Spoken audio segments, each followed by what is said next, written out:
The first time I came up here. Like, I was nervous like the week before I came up here. I was like sitting in my room, I'd start thinking about it and be like, I'm going to go on stage in front of people. I wasn't as nervous as this one guy I saw one time. It was at a FFA convention where people were, going out to be officers for the area, the state, whatever it was. And all these people have really amazing stories. They all say, how they're going to change the future of agriculture.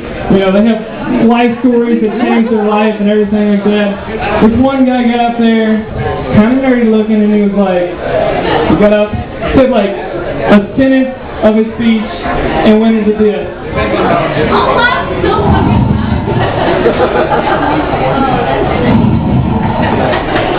He breathed like that for a minute straight, I swear.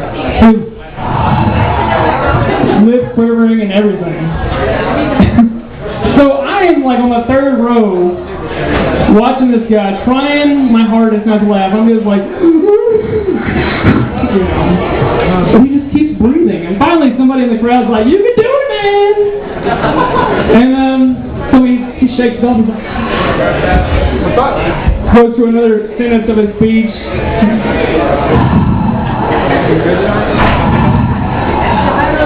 Keeps on breathing. Breathes for about another 30 seconds. And I can't hold it anymore. I burst out laughing. Everybody turns to me. Oh my God. The poor guy up on stage, business fans started crying and just ran off stage. It was horrible. I was like, I feel so bad. I was asked not to come back ever again. Which was good because I was a senior, it was alright. I'm going to pull it. So, I'm a firm believer that we should go back to the eye for an eye rule.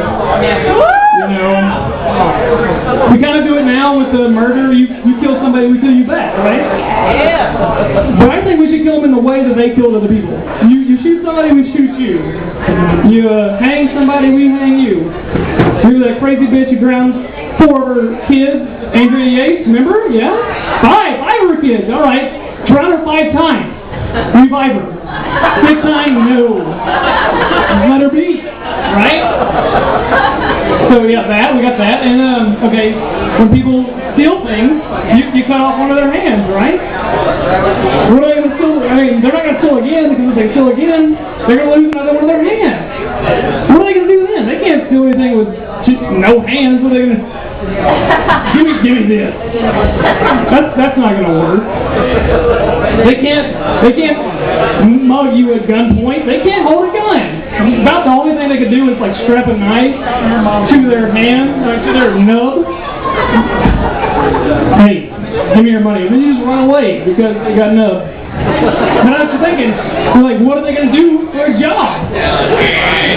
This is what they're going to do. They're going to be in the cleaning business. You just like tape a broom to their nub and like,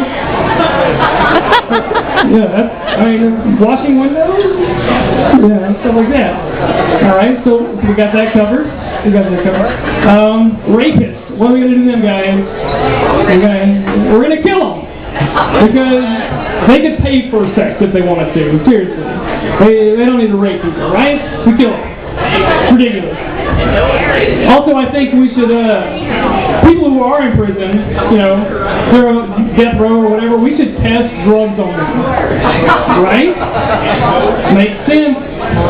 Why are we testing on animals? They've done nothing wrong. Let's test on the people. Yeah! We should test on the people who've done shit wrong. If it kills the guy, we know not to put that drug anywhere. You killed that guy, but who cares? That guy's dead? Whatever. He killed somebody else. What'd you say? Yeah, exactly. Right. So, I'm going to do this joke for a friend of mine. I did it in high school and she loved it. Okay, what would be so I was watching Animal Planet one day. Everybody loves Animal Planet, right? So, a sloth. They're the slowest animals in the world. Really? So, I would think, how cool would it be to teach an animal, to teach a sloth to be a carnivore? That would be cool. Because they're like, ooh, look at that squirrel over there. That was good.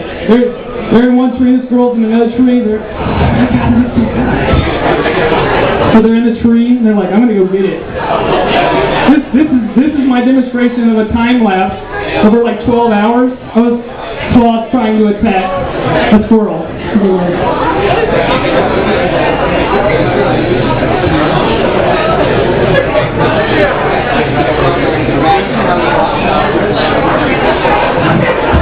Anyway, finally they get to the tree where the squirrel is, and they're like right there. They're like, and boom, squirrel takes off. I'm like, shit!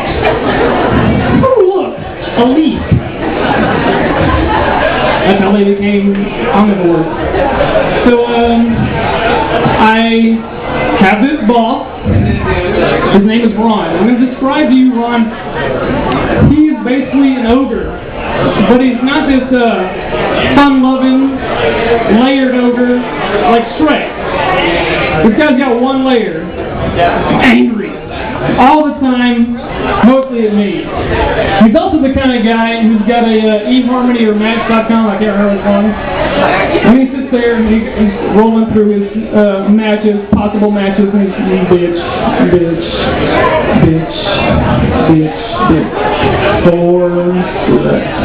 This one's nice. Oh wait, she doesn't like ogres.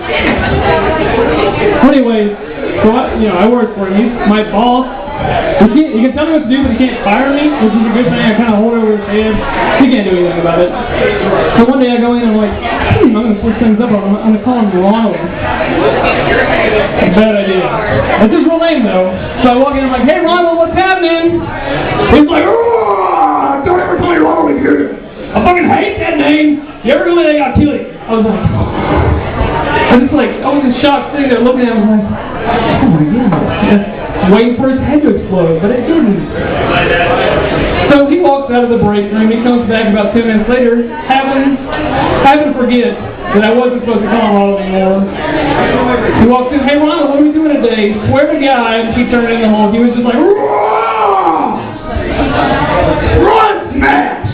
I was like, he just went off on me for like 5 minutes straight. I was like, crazy, that's crazy. So I started, when he finally left and cooled off, I started thinking about it. I was like, this had to have come from when he was like a kid. People making fun of him. Kids are cool, they make fun of people. And I'm thinking, they called him like Ronald McDonald, which makes him think that he's pasty white and has a red nose. So, one day, me and some friends went out to lunch, work friends, we went out to lunch during break, and we were sitting around, I was like, hey, we totally have to prank Ron. It's getting time, we have to do something about this. And this guy over here, Lee, he was like, hey, we should have put confetti into his air vent and turn it up on high. That way when he starts his car, it'll be like, poof. And the air vent, confetti will be all over his truck, it'll get him a heart attack, of course.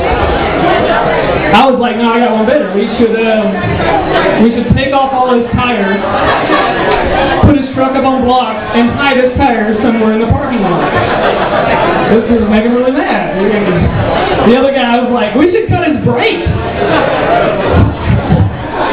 Cut his brakes? That's crazy. I could see this happening.